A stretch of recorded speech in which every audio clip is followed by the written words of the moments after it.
Manuel González Prada, El discurso en el Politeama. También vimos a Clorinda Mato de Turner con la obra Ave sin nido. Luego hablamos sobre el modernismo peruano. Ahí comentamos sobre José Santos Chocano y la obra Alma América. Y luego hablamos del posmodernismo peruano. Vimos a Abraham Aldelomar con su cuento El Caballero Carmelo. Y también hablamos sobre José María Eguren y su obra Simbólicas y la canción de las figuras. Ya, me parece que con ustedes había quedado pendiente la resolución de la práctica dirigida. Eso quedó pendiente, ¿sí? La resolución de la práctica dirigida. Bien, vamos a dar entonces las claves de la pregunta de la práctica de la semana pasada. Ustedes ya han podido resolver las preguntas, he visto que ya lo han hecho, entonces vamos a confirmar a ver sus respuestas, ¿ya? A ver, comenzamos. Semana 7, práctica dirigida. 1. Sobre el romanticismo peruano, señale la secuencia correcta de verdad o falsedad. Ya, ahí dice, 1, surge tardíamente en un contexto de inestabilidad política y social. Eso es falso, ¿no? Recordemos que surge durante la prosperidad falaz, que era un contexto de estabilidad política y social, ¿no? Falso. 2, se mantiene un estilo retórico con una temática superficial. Eso es verdadero, verdadero. 3, carece de cierta originalidad porque imita autores españoles y franceses. También es verdadero. De los españoles se imita a Becker, de los franceses se imitaba a Víctor Hugo. 4, incorporan elementos costumbristas e historicistas subjetivamente. Verdadero, ¿no? Eso lo vemos en Ricardo Palma, en las tradiciones peruanas.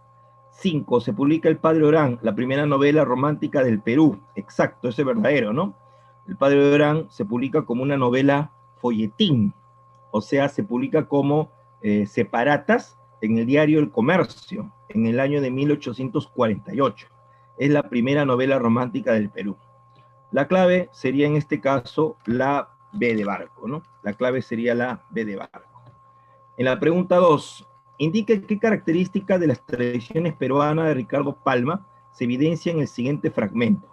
A ver, en esos tiempos regía por doctrina aquello de que la letra con sangre entra, y todos los colegios tenían un empleado o bedel, cuya tarea se reducía a aplicar 3, 6 y hasta 12 azotes sobre las posaderas del estudiante condenado a ir al rincón. Pasó a otro. En el nominativo de Kiss Bell Kids ensartó un despropósito y el maestro profirió la tremenda frase: al rincón quita calzón. Ya, me está diciendo que evidenciamos en este fragmento. Bueno, aquí se ve claramente que Ricardo Palma está utilizando un refrán, ¿no? Un refrán de la época. La letra con sangre entra. Entonces, ahí, alumno, se puede ver que hace uso de la ironía y también de la oralidad en el empleo de frases y giros criollos. La clave sería la B de barco. La pregunta número 3. Estaba don Ramón en su primera época de gobierno y era el día de su cumpleaños. En Palacio había lo que en tiempo de virreyes se llama besamano y que en los días de la República, y para diferenciar, se llama lo mismo.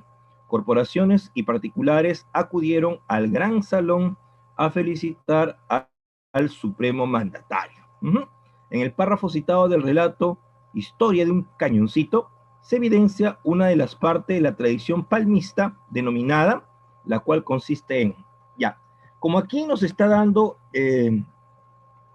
datos reales, por ejemplo, está hablando de Ramón Castilla y está hablando también de una fecha exacta, entonces ahí se encuentra la digresión histórica, ¿no? La digresión histórica, la cual consiste en brindar datos verosímiles, o sea, en brindar datos creíbles, reales. La clave entonces a esta pregunta sería la A de avión, ¿no? Ese es el llamado parrafillo histórico o también llamada digresión histórica, ¿no? Clave A de avión. 4. Dentro del realismo peruano del siglo XIX, el ensayo desempeñó un papel relevante con respecto a la situación política vivida después de la guerra con Chile.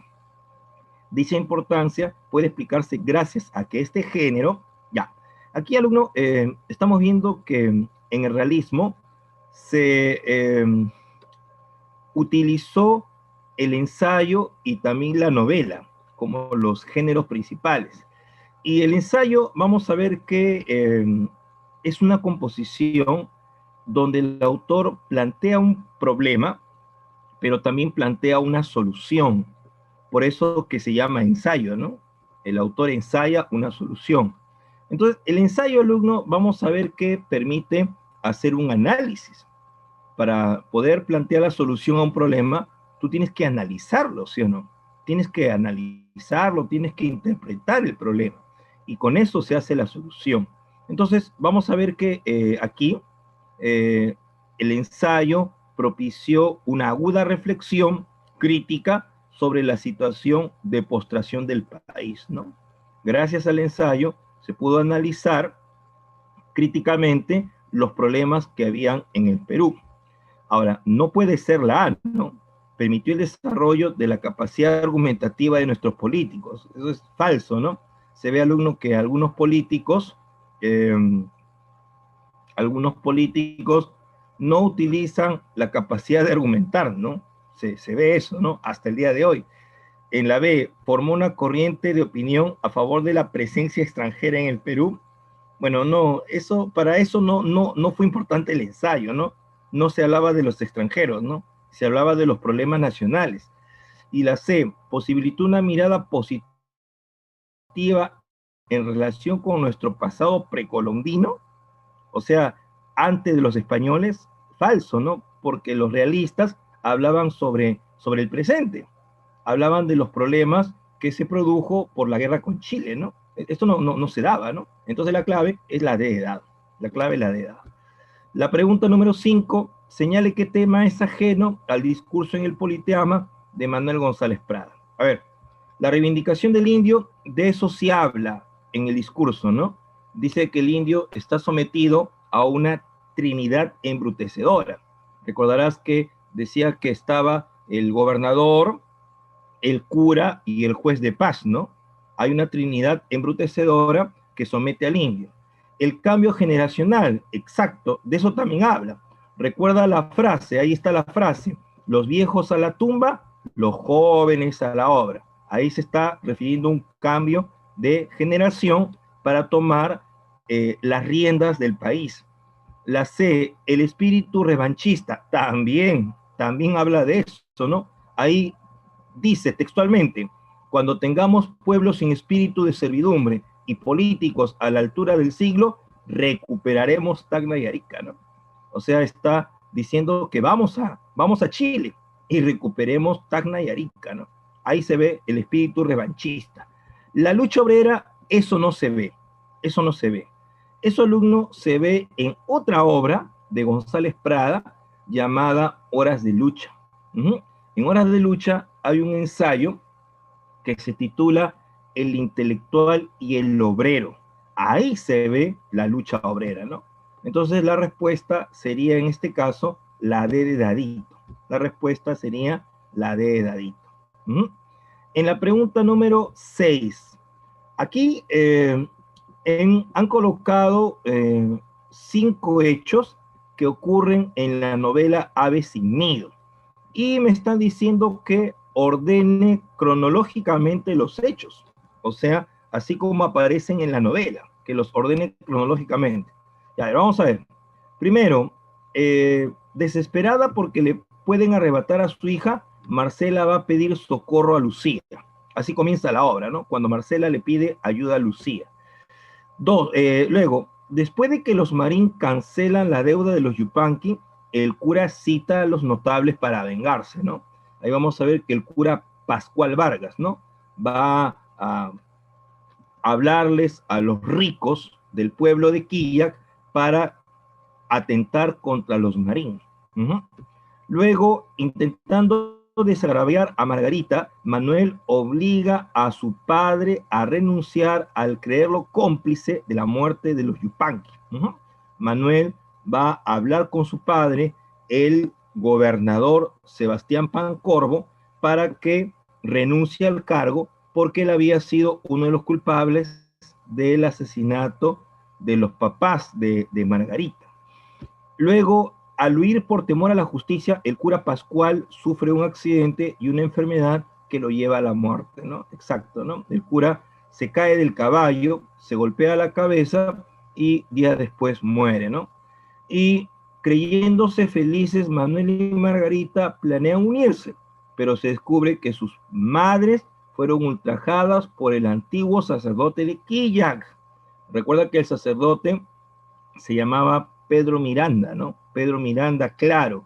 Y él era su verdadero padre, ¿no? Él era su verdadero padre. Bueno, al final descubren que eran hermanos, eran hermanos. La clave a la pregunta 6 es la A de avión, la A de avión.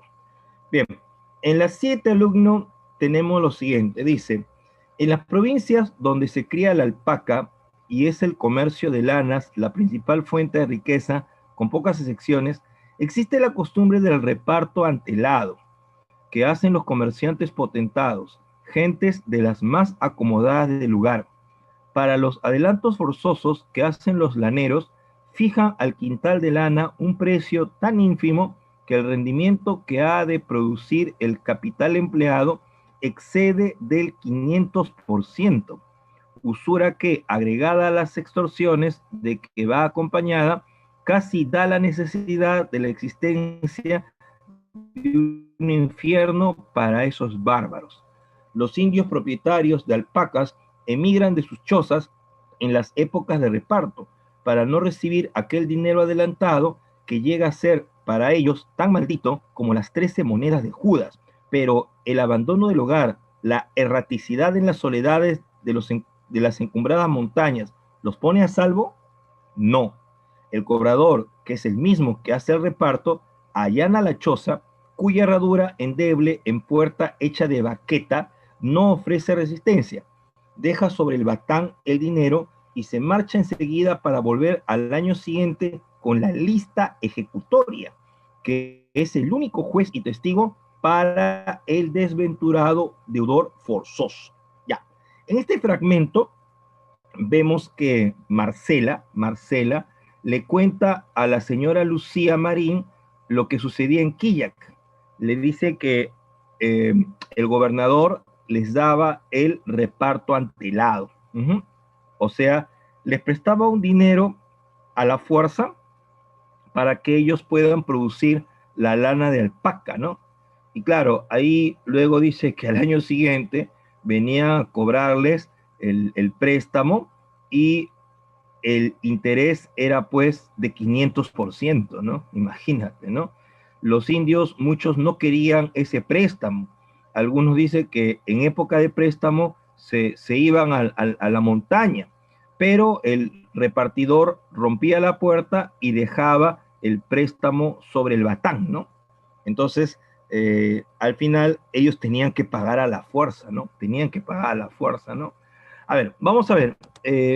Dice, en relación con el fragmento citado de la novela Ave sin nido, señale la alternativa correcta. A ver, A, el reparto antelado es una ayuda de los comerciantes a los indios. No, pues falso, no es una ayuda, no es una ayuda porque más bien les perjudica, ¿no? Les cobran 500% de interés, es un abuso, no es una ayuda, al contrario. Los indios ignoran que los jueces pueden defenderlo de los abusos. Bueno, aquí el alumno no ha hablado nada de jueces como personas, solamente ha dicho que hay una lista que es el único juez y testigo, pero no ha hablado de jueces como personas. Falso. La C, el dinero de reparto era devuelto íntegro por los indios al año siguiente. No, pues, se está diciendo que los indios se escapaban cuando llegaba pues el reparto. Entonces, significa que ellos no querían ese reparto, ¿no? Porque no lo podían devolver, no lo podían devolver, ¿no? Y la D, los indios no pueden evitar los abusos pese a sus múltiples esfuerzos. Claro, esa sería la respuesta, ¿no? A pesar que se iban, dejaban su casa, igualito les daban el préstamo, ¿no? La clave sería en este caso la D de dado, la D de dado. Bien, la pregunta número 8. es el fragmento del poema Blasón de José Santos Chocano. A ver, me pide elija la opción incorrecta. A ver, A, se expresa un egocentrismo y grandilocuencia. Claro, el egocentrismo se ve en el primer verso cuando él dice, soy el cantor de América, autóctono y salvaje. Ahí está diciendo Chocano que es el mejor poeta de América, ¿no? O sea, se está alabando a sí mismo, es egocéntrico. Grandilocuencia, por supuesto. La grandilocuencia, alumno, es cuando utiliza un lenguaje pomposo, un lenguaje llamativo, ¿no? Dice, mi lira tiene un alma, mi canto un ideal, mi verso no se mece, colgado de un ramaje, con un vaivén pausado de hamaca tropical. Hay un lenguaje llamativo, pomposo. La B, ¿la voz lírica usa la metáfora para describir su arte? Sí, pues, ¿no? Aquí está usando la metáfora en el tercer verso. Mi verso no se mece colgado de un ramaje con un vaivén pausado de hamaca tropical. O sea, está diciendo que su poesía es perfecta, ¿no? Su poesía está bien hecha, ¿no? Metáfora para describir su arte. En la C, ¿el contenido es español y la forma es incaica? No, eso es falso. Eso es falso.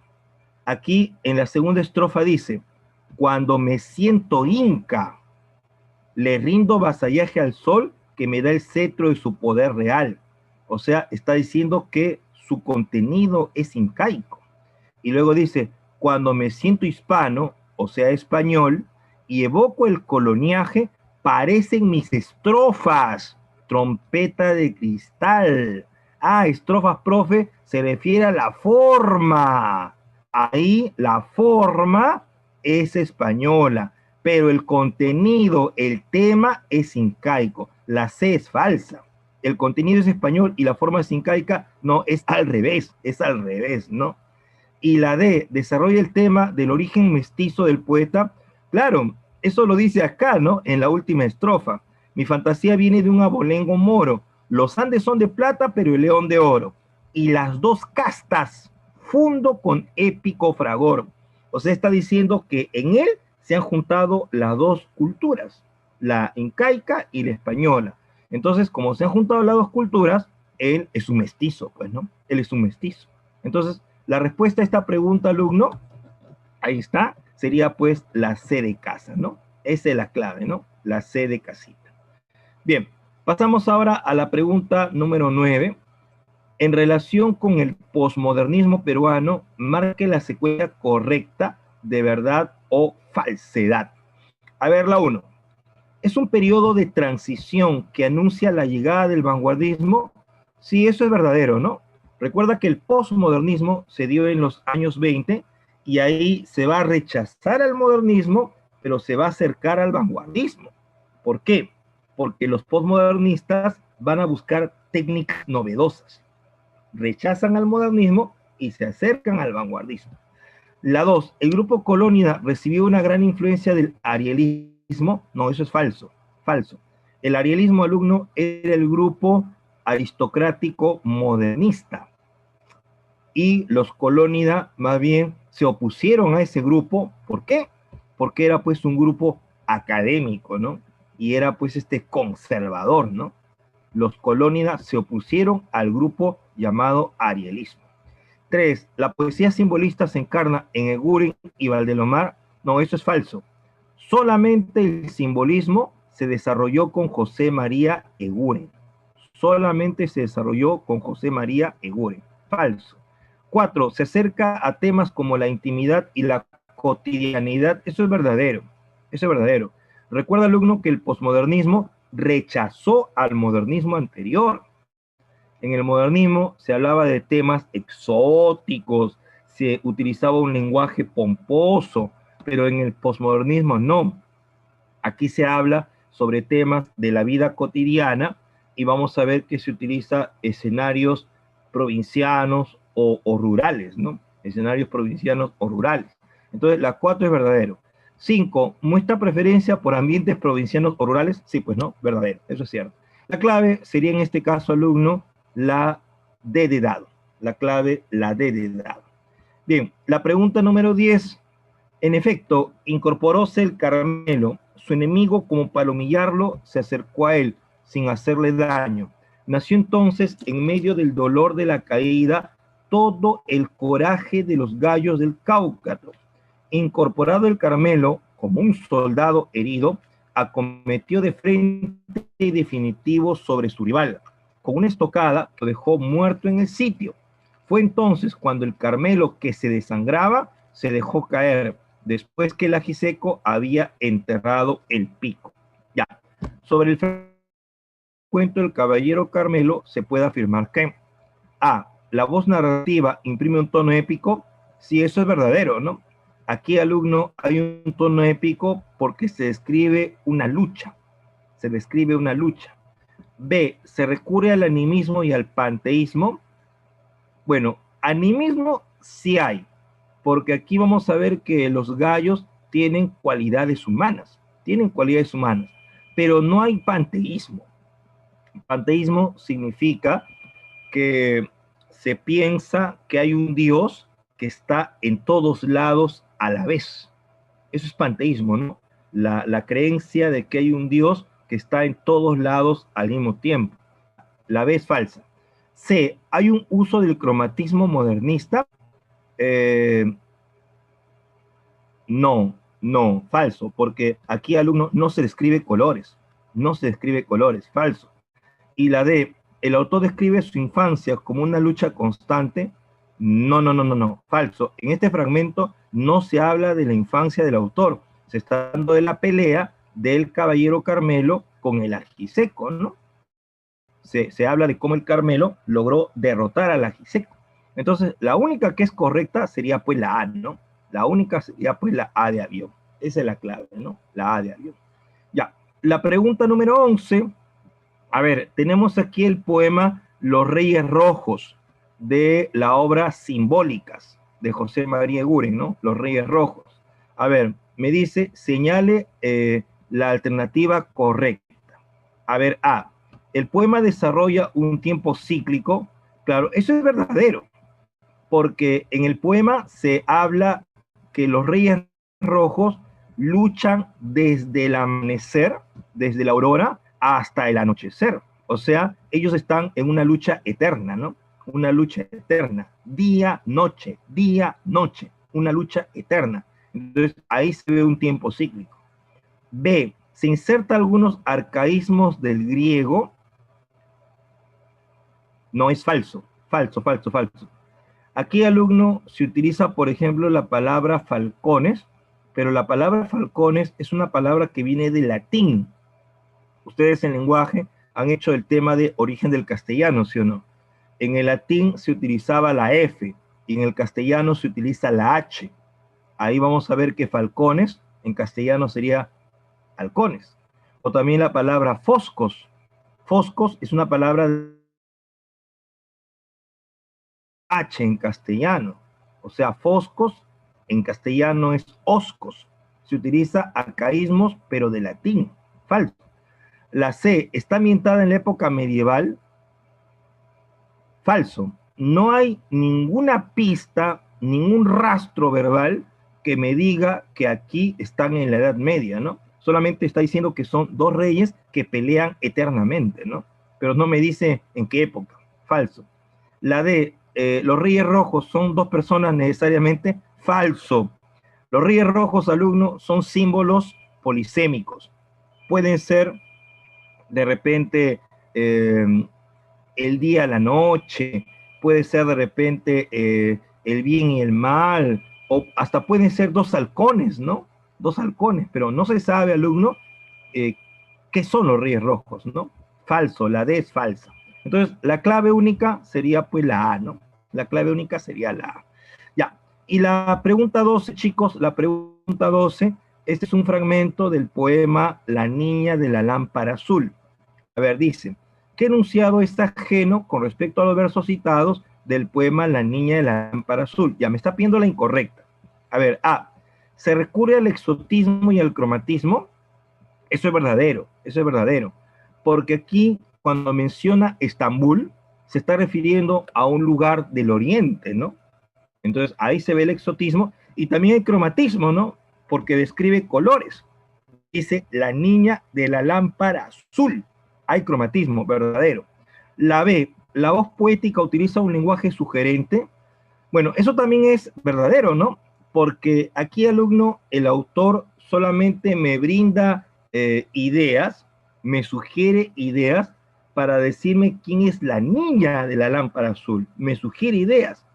Y con eso nosotros podemos especular que la niña puede ser de repente el amor, puede ser la poesía, la belleza, puede ser la luna. Me sugiere ideas para especular qué puede ser esa niña, ¿no?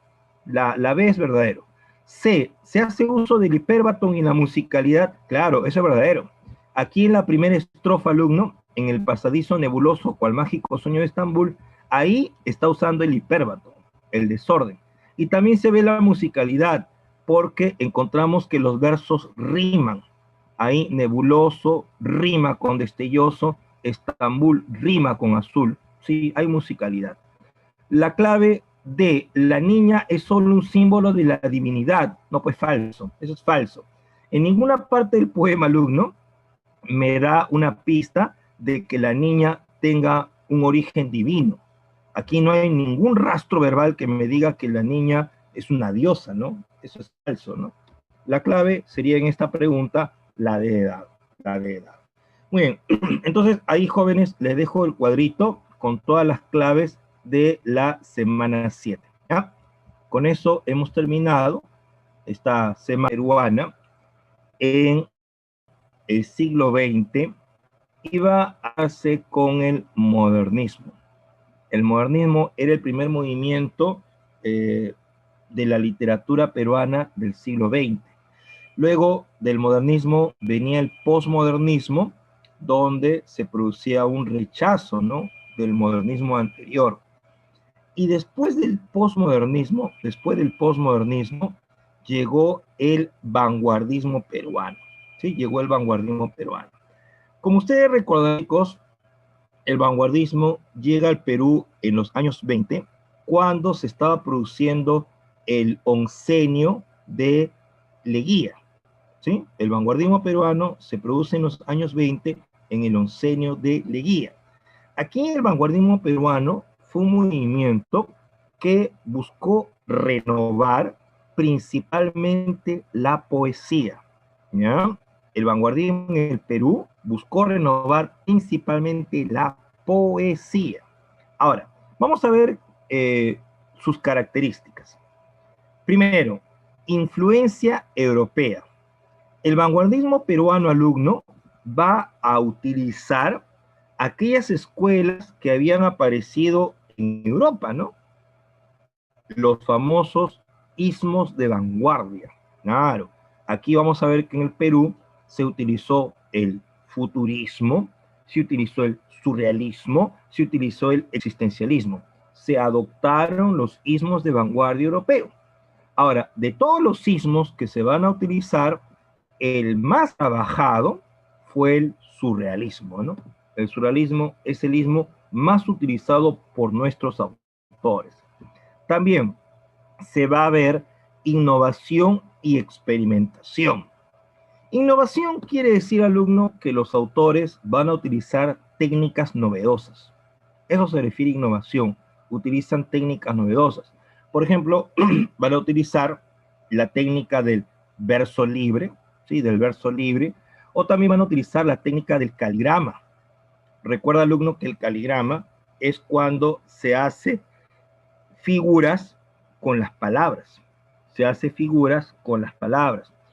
Un ejemplo de eso es la obra 5 metros de poemas del autor Carlos Oquendo de Amat. Carlos Oquendo Amat, alumno, escribió 5 metros de poemas. Es un libro que tiene forma de un acordeón. Si tú lo estiras, aproximadamente mide 5 metros. Y dentro de la obra vamos a ver que Carlos Oquendo ha usado el caligrama. ¿Sí? Hay poemas que tienen forma de escalera, forma de copa, forma de libro. Entonces, en esa obra, alumno, se ve la innovación. Carlos Oquendo, vamos a ver que ha recibido influencia del cine, del cine, porque esa forma que tiene la obra parece un rollo de película, ¿no? Un rollo de película de cine. Y también tiene influencia de la pintura. ¿Por qué? Porque utiliza el caligrama. El caligrama, alumno, es como si hiciéramos una pintura, pero con palabras. Entonces, encontramos que hay innovación y también hay experimentación. Experimentación quiere decir que el autor juega con las palabras, ¿no? Las palabras las escribe de manera caprichosa, ¿no? El autor juega con las palabras. Bueno, también encontramos diversidad temática. Aquí vamos a ver que los vanguardistas nos hablan de temas variados, hablan de la política, hablan de la sociedad o hablan de la vida cotidiana, hablan de temas variados. También se ve la universalización del andino. ¿Qué quiere decir esto? Quiere decir, alumno, que en nuestra vanguardia se va a emplear elementos de la cultura andina. ¿Sí? Se va a emplear elementos de la cultura andina para hacerse conocidos a nivel mundial, ¿no? Un ejemplo es el autor Alejandro Peralta, ¿sí? Alejandro Peralta y su hermano Arturo Peralta. Ellos eran poetas de Puno. Ahí en Puno, ellos van a crear un grupo llamado Orcopata, ¿sí? Orcopata, donde van a trabajar poemas que mezclan el castellano con el aymara. El castellano con el aymara. Entonces, ahí se ve la universalización de lo andino, ¿no? Utilizan elementos de la cultura andina para hacerse conocido a nivel mundial, ¿no? Bien, nosotros, alumnos, ahora vamos a hablar sobre un poeta muy importante llamado César Vallejo, ¿sí? Hoy tenemos el honor, alumno, de hablar del gran poeta César Vallejo. Bueno, lo primero que debemos decir, alumnos, que César Vallejo nació en el departamento de La Libertad, en un pueblo llamado Santiago de Chuco, ¿sí? En La Libertad, en Santiago de Chuco. Él, vamos a ver que fue un destacado novelista, fue también cuentista, también fue ensayista y sobre todo fue un poeta, ¿no? Sobre todo fue un poeta, ¿no? César Vallejo, alumno, trabajó los principales géneros literarios. Por ejemplo, él tiene una novela, ¿no? Que se llama El Tungsteno. ¿no? El Tungsteno es una novela. También tiene un cuento que tú has leído, el cuento Paco Yunque, ¿sí o no? Paco Yunque. También tiene ensayos. Por ejemplo, está el ensayo El arte y la revolución, ¿no? El arte y la revolución. Pero sobre todo, alumno, vamos a ver que él destaca en la poesía, ¿no? En la poesía. A Vallejo, alumno, Vallejo, se le considera el poeta del dolor universal. A Vallejo se le considera el poeta del dolor universal. O sea, Vallejo, alumno, dentro de su poesía, se identifica con el sufrimiento de todo ser humano en el mundo. Se identifica con el sufrimiento de todo ser humano en el mundo. Por eso le llaman el poeta del dolor universal. Ahora, vamos a encontrar, alumno, que su poesía pasa por 3 etapas. Su poesía pasa por 3 etapas. A ver, la primera etapa de su poesía es la etapa modernista. Vallejo, alumno, estudió en Trujillo, ¿ya? Él estuvo en la Universidad de ¿sí? En Lima. Vallejo estudió en la Universidad Nacional Mayor de San Marcos. Ahí estudió la carrera de medicina. Pero Vallejo no terminó la carrera por sus problemas económicos y dice que ahí en San Marcos él publicó su primer poemario. ahí publicó Los Heraldos Negros. Los Heraldos Negros. Ese poemario, alumno, tiene influencia modernista, o sea, tiene influencia de Rubén Darío, porque trabaja temas exóticos. Por ejemplo, el título, Los Heraldos Negros. Los heraldos eran aquellos mensajeros en la Edad Media. Ahí en el título se ve pues el tema exótico, ¿sí o no? Bueno, Vallejo, alumno, después de estar aquí en Lima, se regresó a Trujillo. En Trujillo hubo una huelga contra la prefectura y Vallejo participó en la huelga y fue encarcelado. Él estuvo 4 meses en la cárcel de Trujillo y ahí, alumno, escribió otro poemario. Ahí, encerrado en la cárcel, escribió el poemario Trilce. Trilce. Ese poemario, alumno, fue publicado después en el año 1922 y representa la etapa vanguardista de César Vallejo, su etapa vanguardista. Bueno, por estas dos obras, Vallejo va a ser muy criticado. La aristocracia limeña lo criticó bastante a Vallejo por estas dos obras, y Vallejo, alumno, se fue del Perú. Vallejo se fue del Perú, alumno, a Francia. En Francia, Vallejo pasó hambre, ¿sí? Pasó hambre, y luego fue aprendiendo poco a poco el idioma y se casó con una francesa. Él se casó con la francesa Georgette Philippard, ¿no? Y dice que Vallejo trabajaba como periodista en Francia y él criticaba al gobierno francés. Y por ese motivo, Vallejo fue expulsado de Francia, ¿no? Porque criticaba al gobierno francés. Vallejo, con su esposa Georgette, se fueron a Rusia, ¿sí? A Rusia, cuando se estaba dando la revolución bolchevique.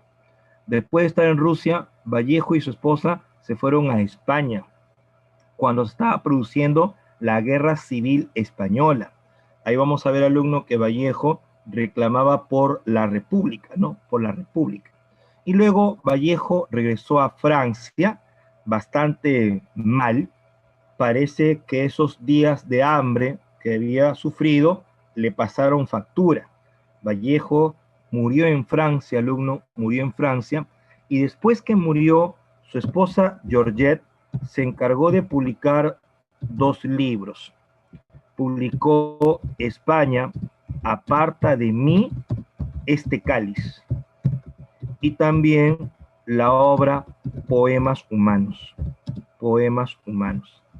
Estas obras, alumno, aparecieron después de la muerte de Vallejo, o sea, son obras póstumas, aparecieron después de la muerte de Vallejo. Entonces, alumno, estas 2 obras representan la etapa de compromiso social de César Vallejo, ¿no? Yomara me pregunta, ¿Vallejo sabía tantos idiomas como para irse hasta Rusia? No, Yomara, Vallejo no sabía ruso. Es por eso que él dejó ese país, ¿no? Porque él era difícil comprender el ruso, ¿no? Él fue a Rusia porque quería vivir la experiencia socialista, ¿no? En Rusia, en la revolución bolchevique, se estaba dando pues un socialismo, ¿no? Y él quería vivir esa experiencia, ¿no? Bueno, entonces vamos a ver que Vallejo, alumno, nos ha dejado esta obra llamada Trilce. Esta obra Trilce, alumno, es un libro que está formado por 77 poemas. 77 poemas. Los poemas de Trilce, alumno, no están, no tienen título, ¿ya? Solamente están enumerados con romanos. Son 77 poemas sin título y están enumerados con romanos. Bueno, aquí vamos a ir presentando, alumno, los poemas y vamos a ir analizando, ¿ya? A ver, vamos a presentar el poema 1 de Trilce. Dice: ¿quién hace tanta bulla y ni deja testar las islas que van quedando? Un poco más de consideración en cuanto será tarde temprano, y se aquilatará mejor el guano, la simple calabrina tesoria que brinda sin querer en el insular corazón. Salobre alcatraz acada y aloide agrupada, un poco más de consideración, y el mantillo líquido, 6 de la tarde, de los más soberbios bemoles, y la península párase por la espalda, abosaleada, impertérrita, en la línea mortal del equilibrio. Bueno, ¿de qué nos ha hablado en este poema 1, jovencito? En este poema 1, atento, Vallejo nos habla del acto de la defecación, del acto de la defecación. Profe, ¿y usted cómo lo sabe? Ah, lo sé porque hay rastros verbales. Hay palabras que me dan pistas para llegar a esa conclusión. Mira, lo voy a volver a leer. Él dice, ¿quién hace tanta bulla y ni deja testar las islas que van quedando? O sea, al parecer, alumno, Vallejo está pues en el baño, ¿no? Está en el baño. Él, bueno, como estaba en la cárcel, era llevado al baño por los policías. Y los policías, alumno, lo llamaban rápido para que salga del baño, ¿no? Recuerda que Trilce fue escrito en la cárcel, ¿sí o no? Vallejo está defecando en el baño y le están tocando la puerta para que se apure. Y Vallejo responde, ¿quién hace tanta bulla y ni deja testar las islas que van quedando? O sea, las islas, ¿no? Se refiere al excremento, ¿no? Un poco más de consideración, dice Vallejo, en cuanto será tarde, temprano, y se aquilatará mejor el guano. Ahí está, ¿no? Lo dice de frente, ¿no? El guano, la simple calabrina tesoria. La palabra tesoria es un neologismo, o sea, es una palabra inventada. Tesoria, bueno, viene de tesoro. Dice que el guano es un tesoro, porque bueno, en esta época, alumno, el guano era muy valorado por la venta, ¿te acuerdas? Del guano y el salitre como fertilizante, ¿no? El guano he visto como un tesoro porque era muy valorado, ¿no? Ahora, luego dice, ¿no? Un poco más de consideración y el mantillo líquido 6 de la tarde. El mantillo líquido se refiere pues a la orina, ¿no? Luego dice de los más soberbios bemoles.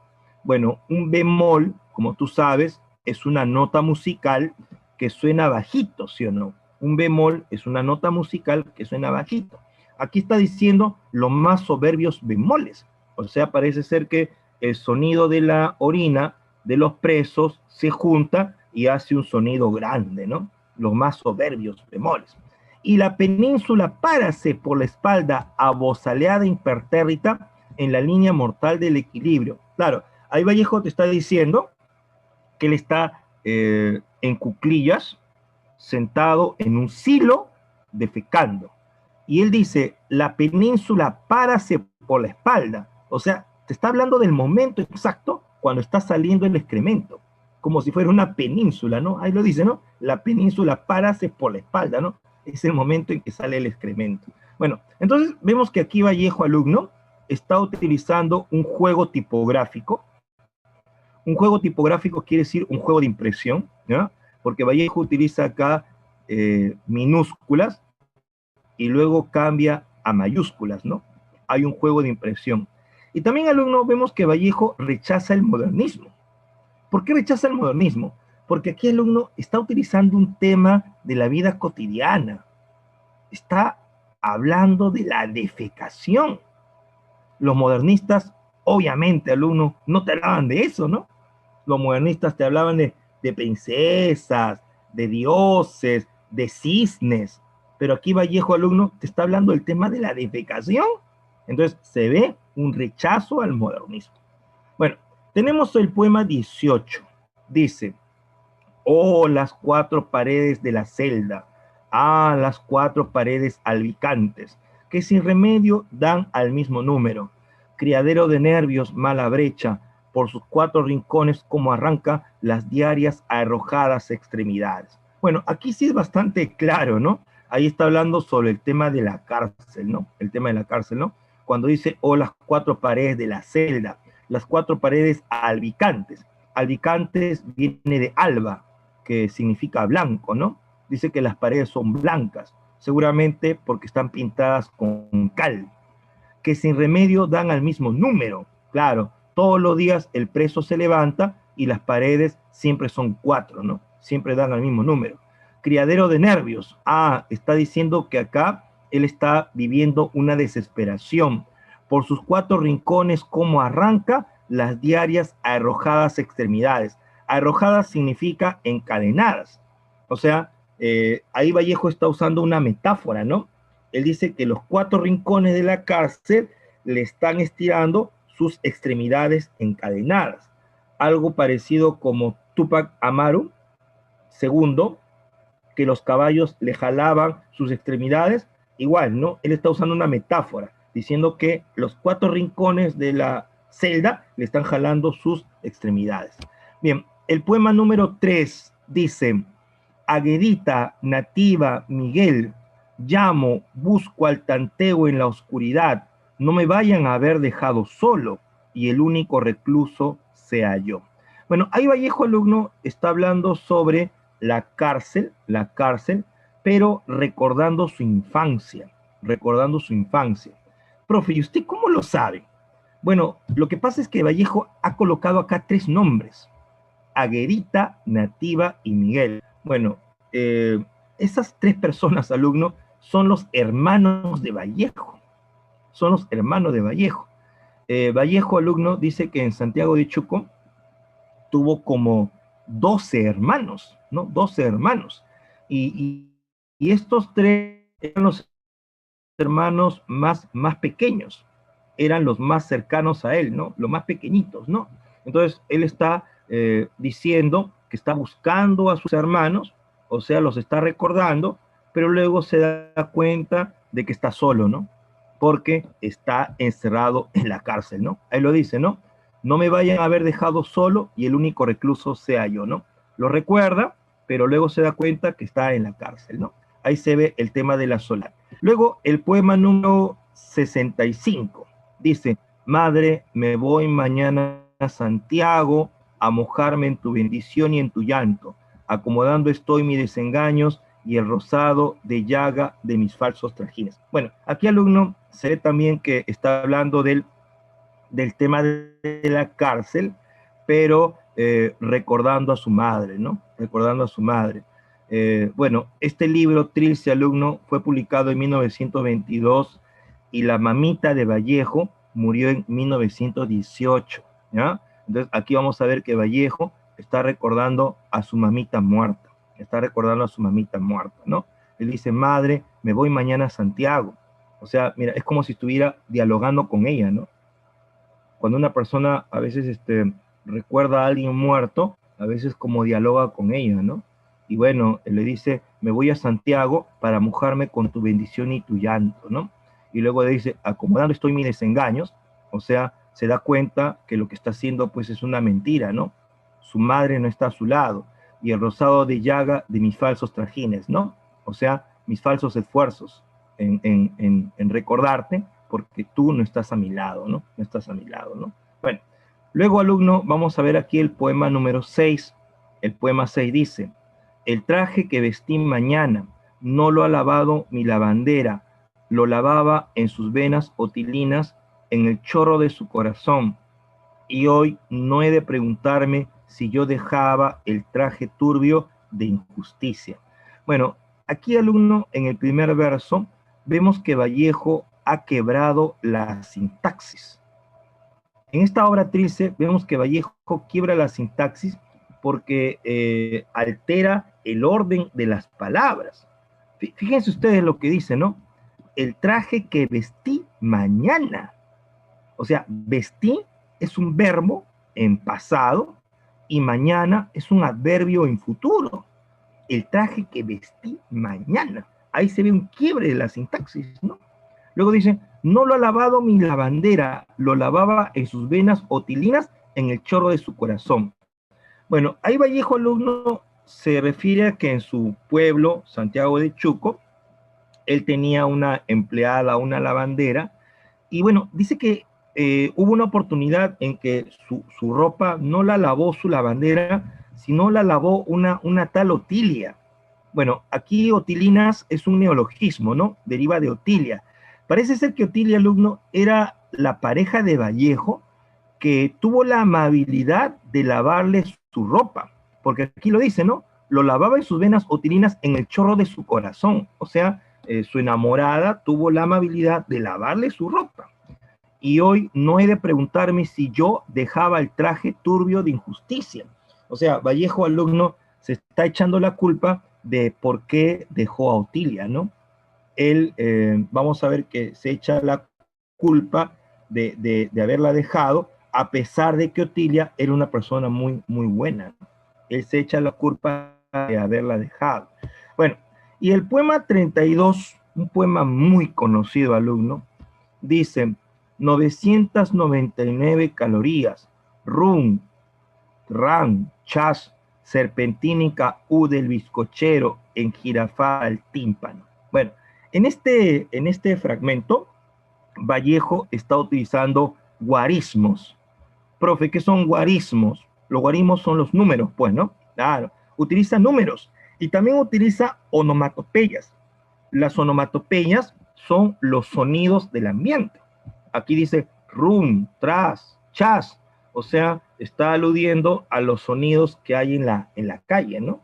Los sonidos del ambiente. Aquí, alumno, Vallejo comienza diciendo 999 calorías. Luego más adelante dice 1000 calorías. Y luego termina con un número que no existe. Termina diciendo 33 trillones, 33.000 calorías. Un número que no existe. Bueno, la palabra caloría, como tú sabes, deriva de calor. Deriva de calor. Aquí el poema nos está hablando sobre el aumento del calor. Claro, ustedes imagínense, alumno, Vallejo estaba encerrado en Trujillo, y en Trujillo vamos a ver que hay desiertos. Entonces, imagínate todo, alumno, cuánto calor hacía en esa celda, ¿no? Ahí el poema nos habla del aumento del calor. Bueno, entonces, alumno, vemos aquí en Trilce que Vallejo quiebra la sintaxis, ¿no? Rechaza también la ortografía, también emplea guarismos, emplea números, onomatopeyas, sonidos del ambiente, utiliza el versolibrismo, porque los poemas no tienen rima, usa el versolibrismo, y tal alumno usa los neologismos. Eso sí, Vallejo usa neologismos, o sea, palabras inventadas, palabras inventadas. Por ejemplo, en el título, trilce, ahí, alumno, vemos un neologismo. La palabra trilce es una palabra que no existe. Vallejo la inventó. Vallejo la inventó. Algunos dicen por allí que trilce puede ser la suma de triste más dulce. Otros dicen que puede significar 3 veces dulce, o sea, tridulce. Otros dicen que puede ser triste cárcel, ¿no? Porque la obra la escribió en la cárcel, triste cárcel. Pero en verdad no se sabe qué significa trilce, no se sabe, ¿no? En una oportunidad, un periodista español le preguntó a Vallejo qué significaba trilce, y Vallejo respondió, ¿no? Trilce no significa nada. Trilce es un neologismo. Ah, ya, me dice Gisela, profesor, ¿podría explicar otra vez los juegos tipográficos? Claro, Gisela, con gusto. Los juegos tipográficos quiere decir juego de impresión, juego de impresión. Aquí Vallejo, fíjate, utiliza minúsculas y luego cambia todo a mayúsculas. Ahí se ve pues un juego tipográfico, juego de impresión. Ya, también, alumno, en el prospecto de San Marcos nos piden la obra Poemas Humanos. Poemas Humanos es un libro que se publica en el año 1939, o sea, un año después de la muerte de César Vallejo, ¿ya? Quien publica este libro, alumno, es el peruano Raúl Porras Barrenechea, ¿ya? Raúl Porras Barrenechea. La esposa de Vallejo le dio los poemas que había dejado sueltos para que los publique, ¿sí? Raúl Porras Barrenechea publicó la obra y él le puso el título Poemas Humanos. Seguramente tú has visto a Raúl Porras. Él está en los billetes de 20 soles. Ese señor que está en los billetes de 20 soles, él es Raúl Porras Barrenechea. Él era un estudioso de San Marcos que publicó la obra Poemas Humanos.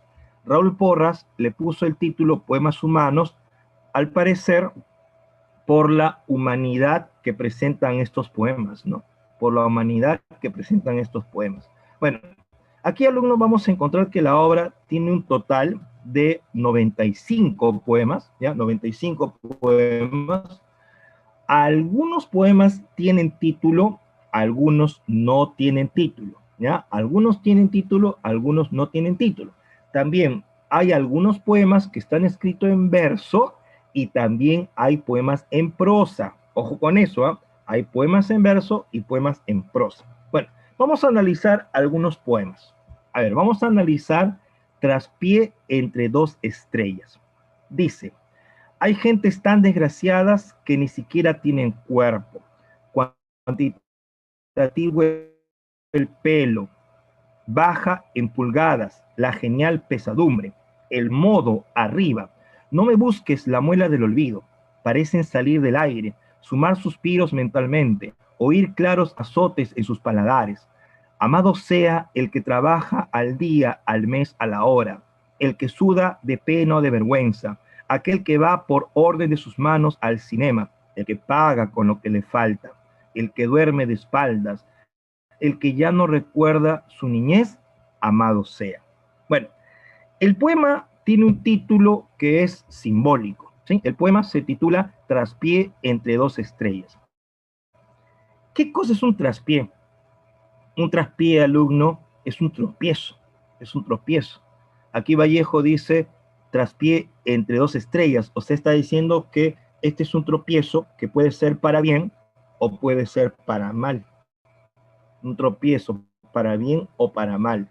Y claro, aquí, alumno, se ve que es para mal, ¿no? Porque aquí, alumno, Vallejo está hablando de la miseria, está hablando de la extrema pobreza. Mira, mira lo que dice, ¿no? Hay gentes tan desgraciadas que ni siquiera tienen cuerpo. O sea, hay gente tan pobre que ni siquiera tiene cuerpo. Está hablando de la miseria, ¿no? La extrema pobreza. Luego, más abajo, alumno, vemos referencias bíblicas.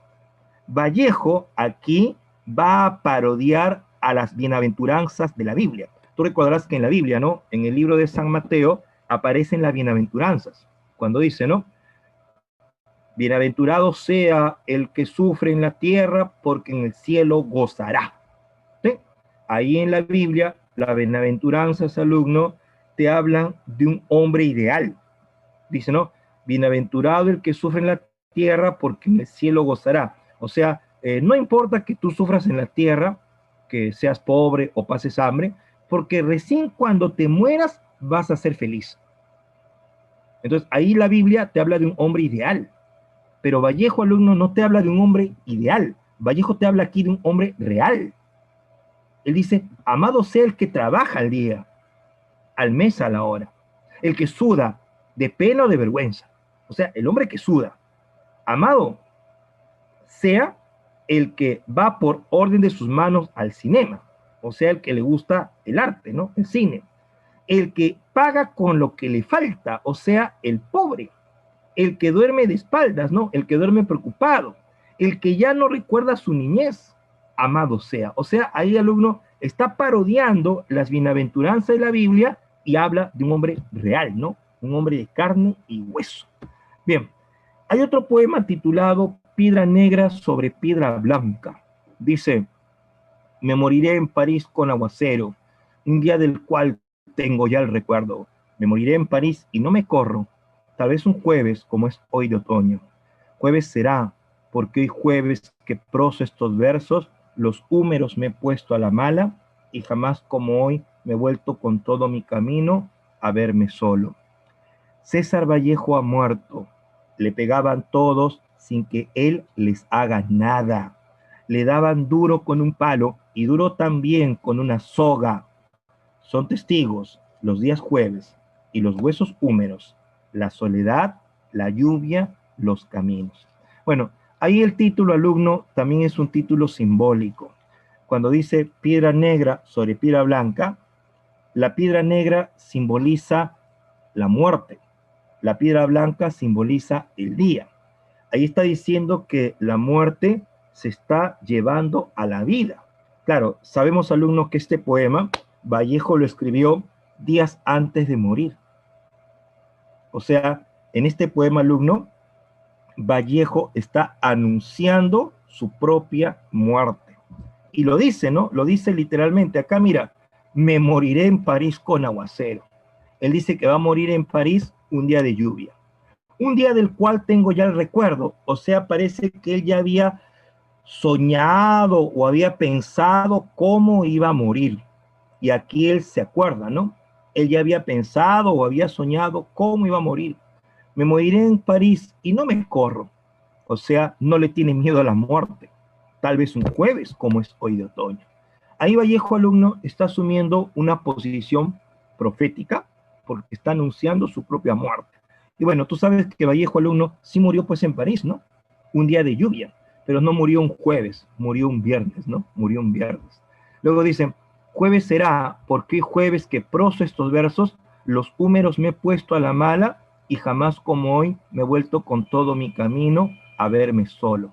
O sea, ahí vamos a ver que Vallejo, alumno, está colocando referencias corporales. Él vamos a ver que nos presenta partes del cuerpo, porque él dice que el cuerpo es el blanco del dolor. ¿Sí? Aquí vamos a ver que para Vallejo el cuerpo es el blanco del dolor. Y bueno, el poema, alumno, vamos a ver que comenzó en primera persona.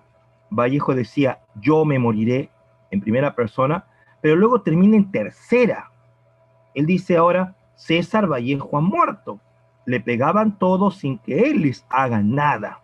O sea, Vallejo, alumno, se está refiriendo a cuando vivió en el Perú. Cuando él vivió en el Perú, los críticos, los críticos le dieron duro a Vallejo, ¿no? A Vallejo, alumno, lo criticaron bastante aquí en el Perú. Uno que lo criticaba era Clemente Palma, ¿no? El hijo de Ricardo Palma. ¿Y por qué lo criticaban? Porque a Vallejo no lo entendían, no lo entendían. Vallejo, alumno, era poeta vanguardista, un poeta vanguardista que hizo vanguardia sin leer a otro. Vallejo, alumno, hizo vanguardia sin leer a otro vanguardista. Fíjate, Vallejo, alumno, nunca leyó a Kafka, nunca leyó a Hemingway, nunca leyó a Jean-Paul Sartre, pero él hizo vanguardia. O sea, Vallejo era un poeta original y por eso lo criticaban, porque no lo entendían. Es por eso que Vallejo se tuvo que ir a Francia para poder desarrollar su vanguardia, porque aquí no lo entendían y por eso lo criticaban. Bueno, también, alumno, tenemos el poema, allá, este poema, Piedra Negra sobre Piedra Blanca, es un soneto, ya no te olvides, es un soneto porque tiene 2 cuartetos y 2 tercetos. Es un soneto, tiene 2 cuartetos y 2 tercetos. También está el poema Los 9 monstruos, ¿no? Un poema muy importante, ¿no? Los 9 monstruos. Dice, y desgraciadamente el dolor crece en el mundo a cada rato, crece a 30 minutos por segundo, paso a paso, y la naturaleza del dolor es el dolor 2 veces, y la condición del martirio carnívora voraz es el dolor 2 veces, y la función de la hierba purísima el dolor 2 veces, y el bien de ser dolernos doblemente. Como hermanos humanos, no deciros que ya no puedo y ya no puedo con tanto cajón, tanto minuto, tanta lagartija y tanta inversión, tanto lejos y tanta sed de sed. Señor ministro de Salud, ¿qué hacer? Ah, desgraciadamente, hombre humanos, hay hermanos, muchísimo que hacer. Este poema, alumno, se titula Los 9 monstruos. Muchos se preguntarán, profesor, ¿qué son los 9 monstruos? Bueno, al parecer, alumno, los 9 monstruos alude a las 9 plagas que se menciona en el Éxodo y en el Apocalipsis. Claro, se alude a las 9 plagas del Éxodo y del Apocalipsis, pero adaptadas al presente, adaptadas al presente. Para Vallejo, alumno, el número 9 es el número que simboliza el dolor. Para Vallejo, el 9 es el número que simboliza el dolor. Por ejemplo, en el Apocalipsis se hablan de 9 plagas. También en la obra La Divina Comedia el infierno tenía 9 círculos. Y tú sabes que el infierno es un lugar de dolor, ¿no? O también una mujer cuando está gestando pasa 9 meses y cuando da a luz lo hace con dolor. Entonces, para Vallejo alumno, el 9 simboliza pues el dolor. Y mira, acá lo dice, ¿no? Acá lo dice. Y desgraciadamente, él lo dice, ¿no? El dolor crece en el mundo a cada rato. Crece a 30 minutos por segundo, paso a paso. Ahí vemos que Vallejo está usando la hipérbole, está usando la exageración, porque Vallejo alumno dice que el dolor se incrementa a cada momento y está en todos lados, ¿no? Está en todos lados el dolor. O sea, aquí al parecer alumno, Vallejo nos está hablando sobre el sistema capitalista. Ustedes recuerdan que esta obra, alumno, aparece por los años 20, años 30, en que se había dado el crack de la bolsa de valores. Entonces, imagínense, alumno, había bastante crisis en el mundo, ¿no? Por el crack de la bolsa de valores. Entonces, Vallejo aquí está hablando del dolor que causó la crisis en el sistema capitalista, ¿no? Y luego Vallejo dice, ¿cómo hermanos humanos no deciros que ya no puedo y ya no puedo con tanto cajón, tanto minuto, tanta lagartija y tanta inversión? Bueno, ahí Vallejo está usando el estilo conversacional. O sea, ¿qué significa? Significa, alumno, que Vallejo está creando diálogos donde conversa con el hombre, ¿sí? Él en sus poemas crea diálogos donde conversa con el hombre. A eso se le llama el estilo conversacional. Vallejo alumno conversa con nosotros, nos llama hermanos humanos. Nos dice, oye, ¿cómo que ya no puedes? ¿Cómo que ya no vas a luchar? ¿Cómo que ya no vas a seguir adelante? O sea, Vallejo alumno nos está exhortando. ¿Cómo que ya te sientes derrotado? Dice Vallejo. Y luego hace una pregunta, ¿no? Señor ministro de Salud, ¿qué hacer? O sea, le pregunta al ministro de Salud porque supone que él está encargado del bienestar del país, ¿no? ¿Qué hacemos, señor ministro? Y luego Vallejo termina, ¿no? Ah, desgraciadamente, hombre humanos, hay hermanos, muchísimo que hacer. Ahí, alumno, Vallejo está haciendo una exhortación al trabajo colectivo.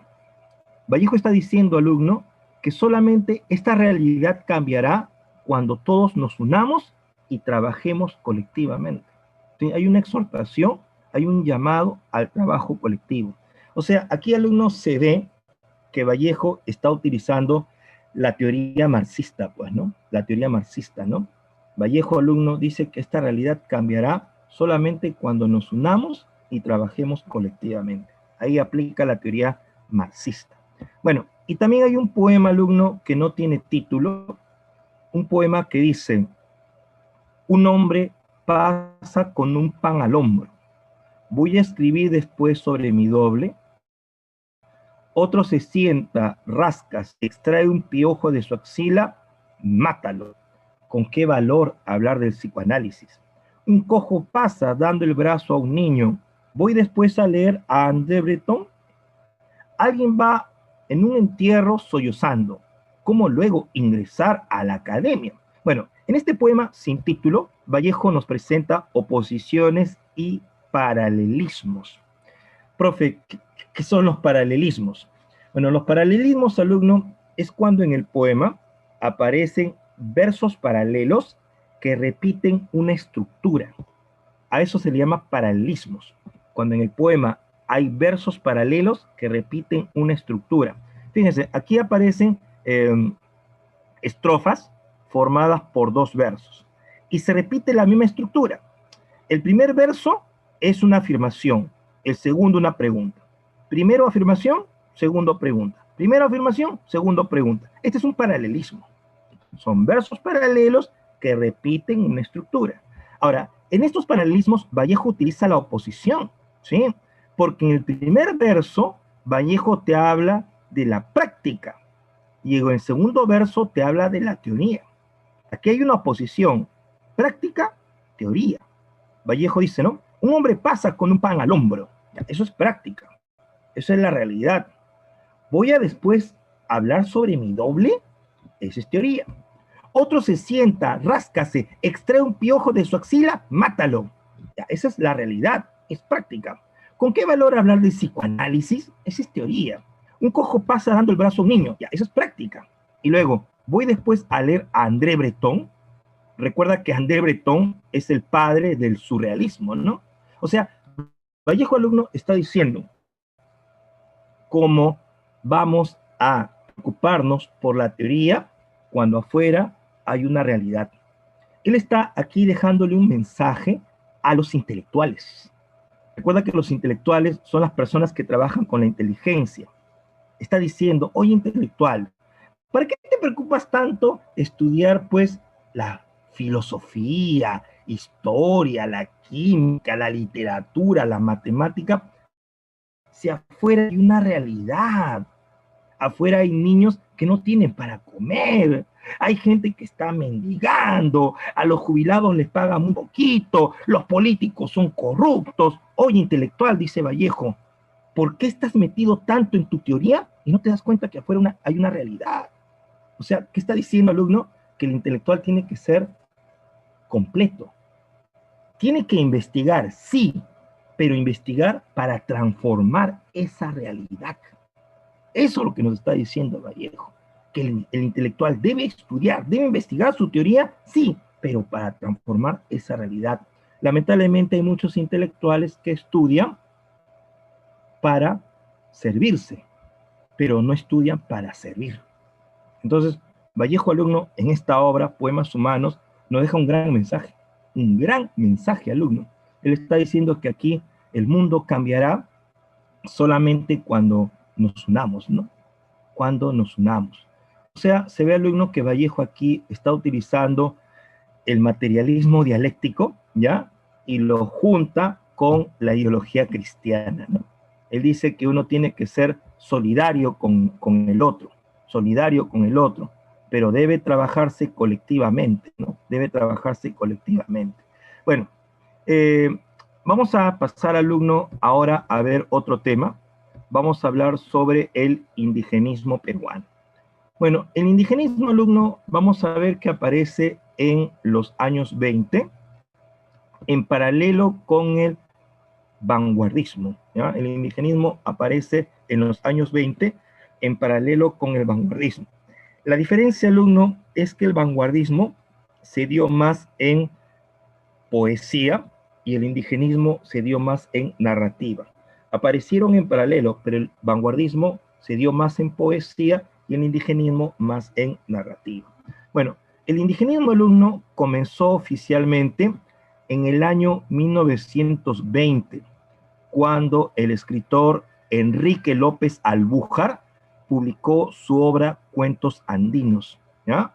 Esa obra, Cuentos Andinos, se publica en el año 1920 y es la que da inicio al indigenismo peruano. Bueno, las características del indigenismo son las siguientes. Primero, reivindicación social del indígena. Quiere decir, alumno, que el indígena va a ser colocado como tema central de las obras, ¿sí? Es el tema central de las obras y ahora al indígena se le va a respetar sus derechos. Se le coloca como tema central de la obra y se le respetan sus derechos. O sea, al indígena, alumno, se le ve como lo que es, como un ser humano, ¿no? Como un ser humano. También vamos a ver que hay un reflejo de la cosmovisión andina. O sea, el autor indigenista, alumno, busca describir las creencias del hombre andino, ¿no? Busca describir las creencias del hombre andino. También se ve una influencia realista. ¿Qué quiere decir esto? Quiere decir que ellos van a utilizar las técnicas del realismo europeo, ¿sí? Van a utilizar las técnicas del realismo del siglo XIX. Por ejemplo, ¿no? Van a utilizar la técnica del narrador omnisciente, la técnica del tiempo lineal o la verosimilitud, porque van a contar hechos creíbles, ¿no? Hechos reales, ¿no? Bueno, Y también, alumno, se ve el animismo. El animismo, como ya tú sabes, es cuando se piensa que los seres de la naturaleza tienen vida o alma, ¿no? Es una creencia, ¿no? Se piensa que los seres de la naturaleza tienen vida o alma. O sea, piensan que el cerro está vivo, el sol está vivo o la tierra está viva, ¿no? Eso se ve en las obras, ¿no? El animismo. Y también, alumno, una característica que no está acá, pero es importante mencionar, es que el indigenismo eh, pertenece a otro movimiento. El indigenismo pertenece al regionalismo americano. Pertenece al regionalismo americano. ¿Por qué? Porque aborda el tema de la lucha hombre-naturaleza. Aborda el tema de la lucha hombre-naturaleza. Claro.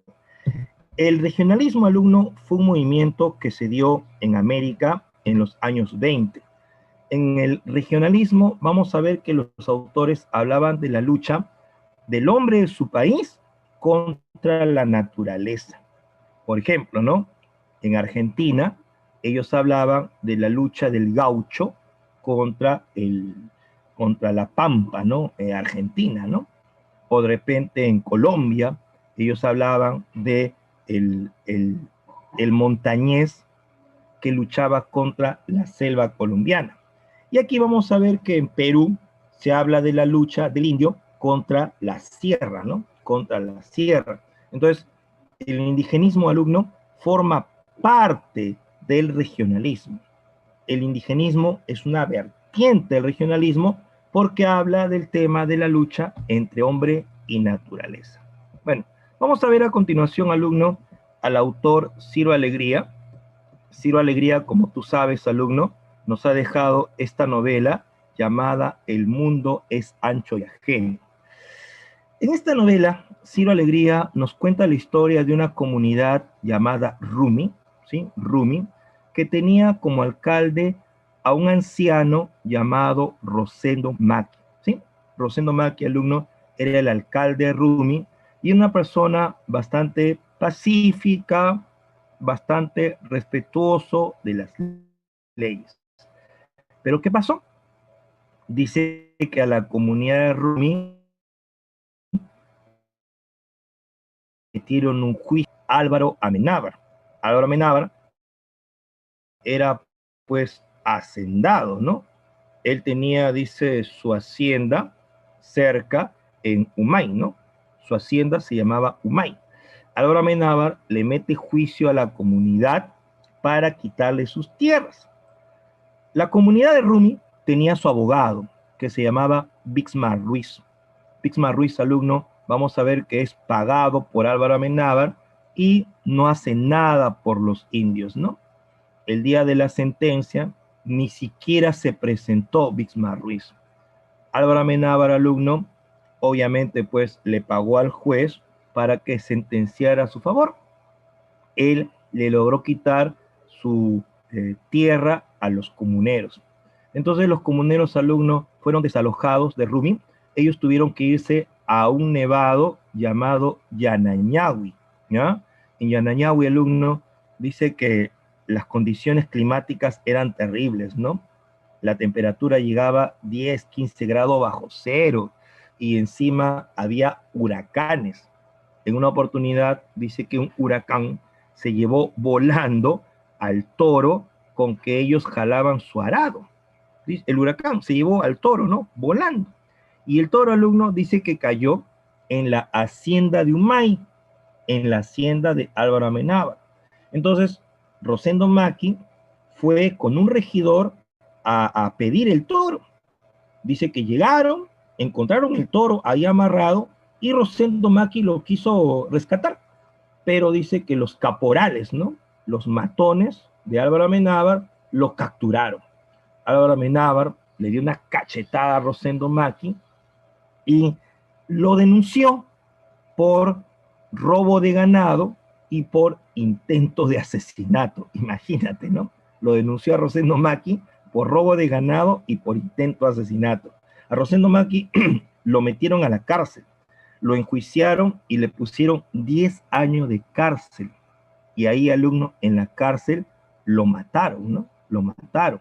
Los policías, alumnos, dicen que lo mataron con sus rifles, ¿no? Le dieron de culatazos en la cabeza y le reventaron el cerebro. Lo mataron a Rosendo Maki. Ahora vamos a ver que llegó a la comunidad Benito Castro. Benito Castro era el hijastro de Rosendo Maki. Benito Castro, alumno, había salido de la comunidad adolescente, se había ido a buscar fortuna. Benito Castro había estado en Lima, había participado en sindicatos y sabía leer y escribir. Entonces a él lo van a nombrar como el nuevo alcalde. Benito Castro es el que trajo el progreso a la comunidad, ¿sí? Dice que en la comunidad no había agua. Al costado tenía una laguna, pero no la tocaban porque dice que era sagrada.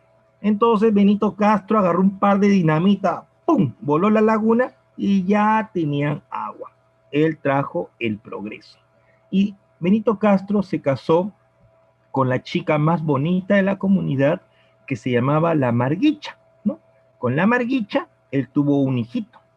Todo estaba bien, todo era prosperidad. Pero ¿qué pasó?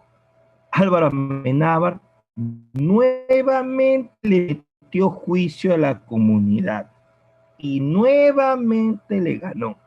Álvaro Amenábar, alumno, en verdad no quería las tierras, él quería a la gente, ¿sí? Las tierras que les había ganado de Rumi, dice que las tenía abandonadas. Álvaro Amenábar tenía una mina de estaño. Él quería quitarles tierras a los comuneros para que ellos vengan a rogarle trabajo y él los iba a colocar como esclavos en su mina. Ese era su interés. Pero ahora no se salió con la suya. Benito Castro, alumno, organizó a la gente. Benito Castro dice que los juntó a todos y le dijo, ¿no? El hacendado vecino Álvaro Amenábar nos ha ganado el juicio. Él tiene botadas las tierras de Rumi. Él no quiere las tierras, él quiere a la gente. Nos quiere como esclavos para hacernos trabajar hasta que nos maten las tercianas. Por eso les pido, hermanos comuneros, que luchen por lo que ustedes más quieran. Entonces, ahora dice que los comuneros salieron pues con sus palos, sus ondas, sus rastrillos a la puerta de la comunidad. Y Álvaro Amenábar, alumno, llegó para desalojarlos con la policía y con el ejército. Ellos tenían rifles, ¿no? Que, bueno, se llaman Mauseres en esa época, los Mauser, tenían granadas, tenían bombas, y ellos solo tenían piedras y palos. Entonces, ahí Álvaro Amenábar les grita, ¿no? Váyanse a otra parte, ¿no? Salgan de mi propiedad, el mundo es ancho. Y ahí Benito Castro le responde, mira qué le responde. Cierto, dice Benito Castro, es ancho, pero yo, comuneros, conozco el mundo ancho donde nosotros, los pobres, solemos vivir. Y yo les digo con toda verdad que para nosotros, los pobres, el mundo es ancho, pero ajeno. O sea, que el indio, alumno, puede vivir en cualquier lugar, pero nunca el lugar donde viva le va a pertenecer. Para el indio el mundo es ancho. Él puede irse a cualquier lugar, puede vivir en cualquier lugar, pero nunca donde vaya le va a pertenecer. Entonces vamos a ver, alumnos, que comienza la lucha. Los policías comienzan a dispararle a los comuneros uno por uno y van cayendo. Y Benito Castro recibe un balazo en el pecho y estaba ahí tratando de luchar con sus compañeros, pero se acordó de su esposa y de su hijo. Benito Castro dice que arrastrándose llegó hasta la puerta de su casa, cuando en eso salió su esposa, la Marguicha, y la Marguicha tenía su criaturita en brazos, y le decía, Benito, no me dejes, llévame contigo. Y Benito, alumno, en un charco de sangre, estiraba su mano y le decía, huye mujer, vete de aquí. No, Benito, llévame contigo. Huye, huye, le decía. Y ella le respondió, ¿a dónde? ¿A dónde? Pero Benito ya había muerto. Al final, dice Ciro Alegría, que se escuchaban los Mauseres que avanzaban lentamente. O sea, al final, ¿qué pasó, alumno? Al final los mataron a todos. Los mataron a todos. Entonces, aquí, alumno, vemos que la novela El mundo es ancho ajeno es una novela bastante extensa, ¿ya? La novela, alumno, tiene 24 capítulos, una novela bastante extensa, 24 capítulos. Utiliza narrador omnisciente, hay narrador en tercera persona, ¿sí? Hay una narración lineal, sí, hay una narración lineal, pero también, alumno, hay interpolación de historias, ¿ya? Esto es algo bien importante. Hay un relato lineal, pero hay interpolación de historias. O sea, en la obra se van a anexar historias secundarias a la historia principal. Eso es muy importante, ¿ya? Hay interpolación de historias. O sea, se anexan historias secundarias a la historia principal. Por ejemplo, se cuenta la historia de Benito Castro cuando vivía pues en la costa, ¿no? O también se cuenta la historia de un bandolero llamado el Fiero Vázquez, ¿no? Dice que el Fiero Vázquez era un bandolero porque era el jefe de una banda. Este Fiero Vázquez, alumno, dice que le robaba a los ricos para darle a los pobres. O sea, el Fiero Vázquez era algo así como una especie de Robin Hood, ¿no? De la selva, ¿no? Le robaba a los ricos para darle a los pobres. Hay interpolación de historias. Y también, alumno, vemos que hay empleo del castellano dialectal, ¿no? Empleo del castellano dialectal. O sea, vemos que aquí, alumno, hay palabras que están alteradas por influencia del quechua, ¿no? Hay un castellano dialectal porque hay palabras alteradas por la influencia del quechua. Bueno, el tema, alumno, es bastante conocido, la lucha por la tierra, la lucha por la tierra. Y también, alumno, se ve que Ciro Alegría está haciendo aquí una crítica, ¿no? Ciro Alegría, alumno, está criticando a la sociedad peruana que no defiende a las comunidades indígenas. Claro, Ciro Alegría nos está diciendo que la comunidad es un lugar donde el indio puede vivir dignamente, dignamente, porque aquí el indio trabaja en colectivo y vive dignamente. Y la sociedad peruana, alumno, no protege a la comunidad indígena. ¿Por qué? Porque vemos que aquí la policía y el ejército atentan contra la comunidad, cuando debería ser al revés. Los policías, el ejército, deberían cuidar a esos indígenas, pero aquí al contrario, la policía y el ejército atentan, matan a la comunidad, porque ellos les sirven pues a los ricos, ¿no? A los poderosos. Bueno, y para terminar, alumnos, para terminar, vamos a ver a otro autor llamado José María Arguedas.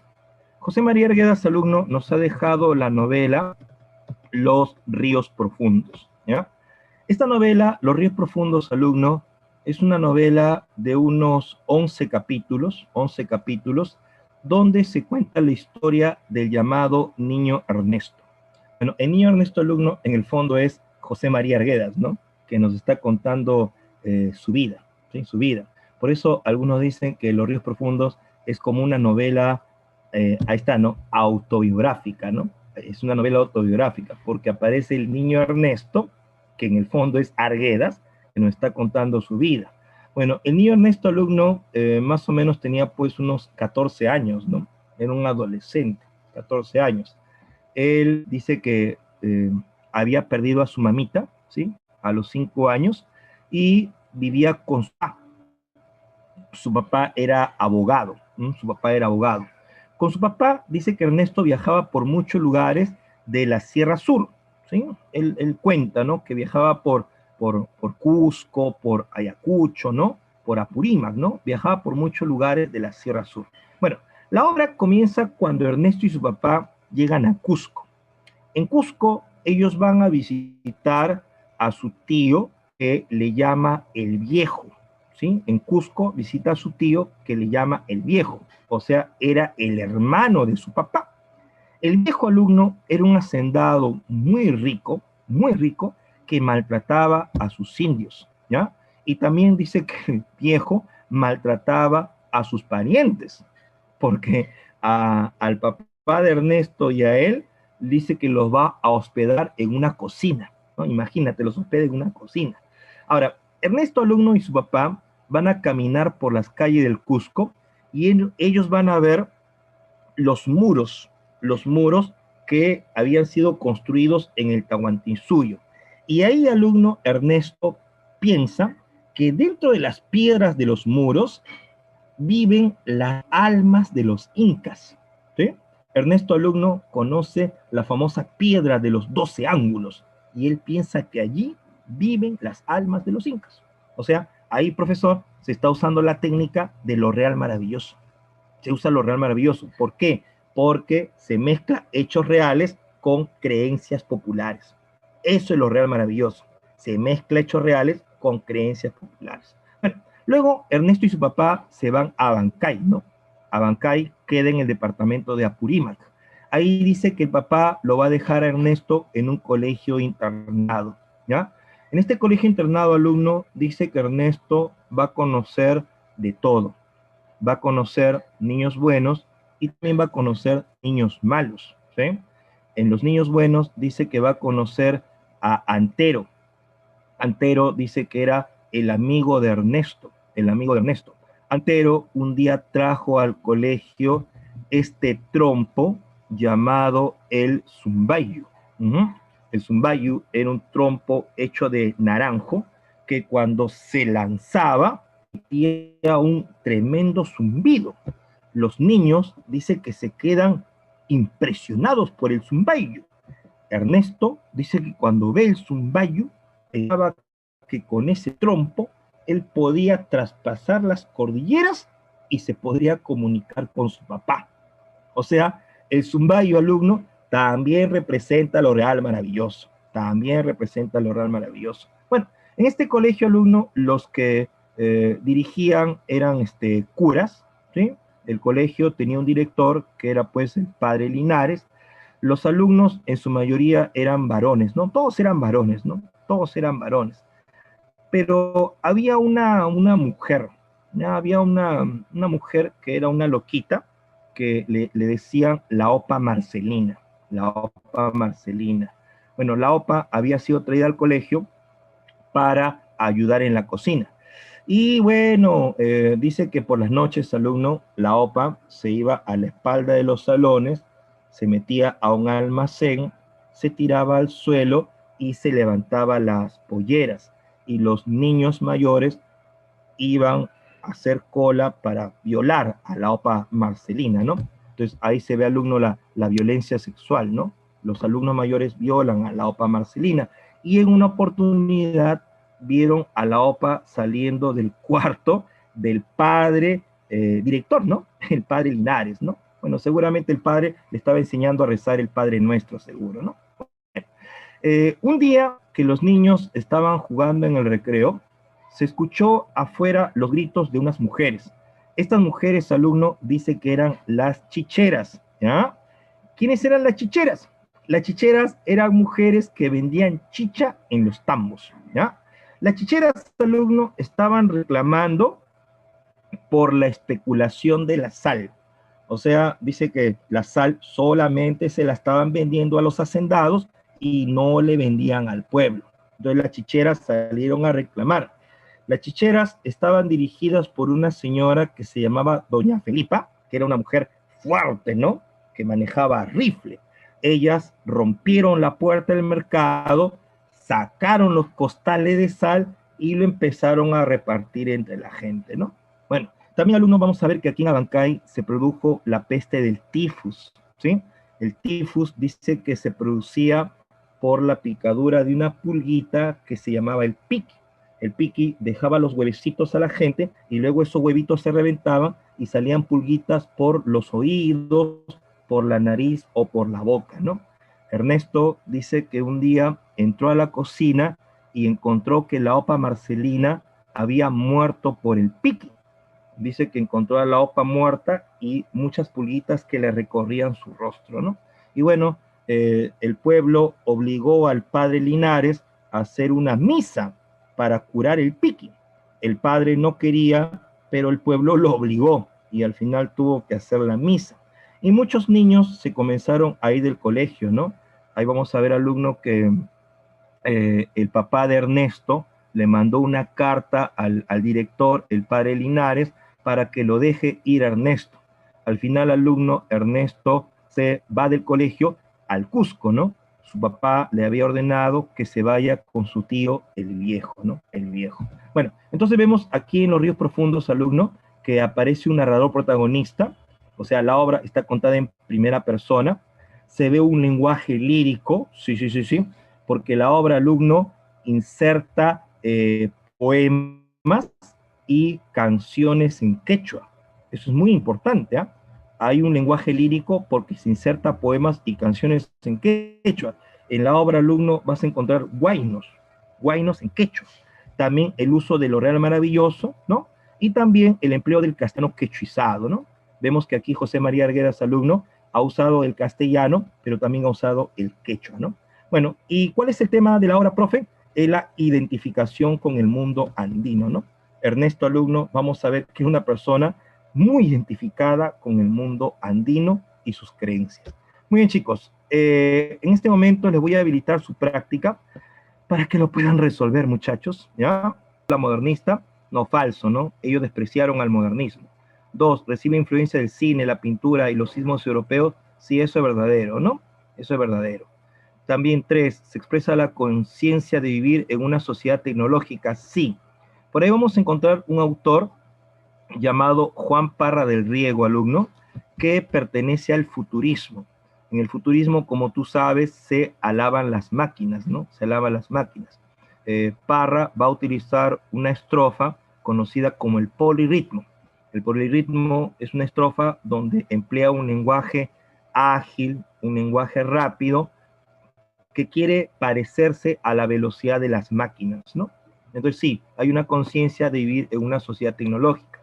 Cuatro, presenta temas variados, lo cotidiano, lo social, lo andino, verdadero, eso es cierto, ¿no? Eso se da en la vanguardia. Cinco, hay una concepción visual del poema y se usa la página en blanco, también es verdadero, ¿no? La página en blanco, alumno, es cuando en un poema se colocan pocas palabras y lo demás es vacío, es hueco. A eso se llama la página en blanco.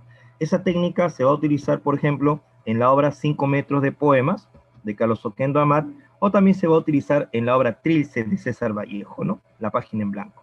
Bueno, la clave, alumno, sería en este caso la A de avión. La A de avión.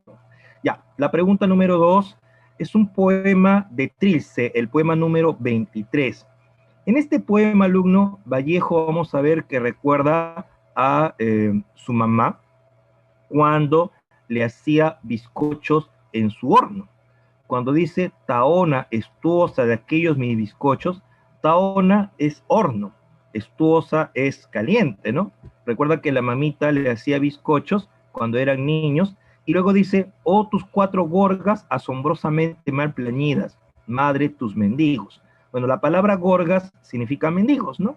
Ahí está diciendo que los niños eran como mendigos, ¿no? Y eran cuatro, ¿no?